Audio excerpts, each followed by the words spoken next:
పెట్టగానే మాత లింగమ్మ కడుపులోని పిండం కడుపులోనే మాయం కాగా తల్లి చిత్రబోయే బిడ్డ ఎక్కడని పరశురాముడికి చేతులెత్తి మొక్కే నా బిడ్డ లేని ఈ బతుకు ఎందుకని వెక్కి వెక్కి ఏడ్చే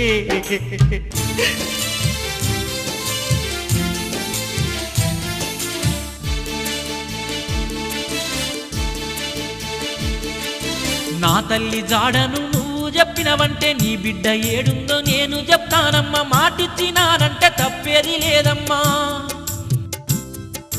నా తల్లి జాడను నువ్వు చెప్పినవంటే నీ బిడ్డ ఏడుందో నేను చెప్తానమ్మా మాటిచ్చినానంటే తప్పేది లేదమ్మా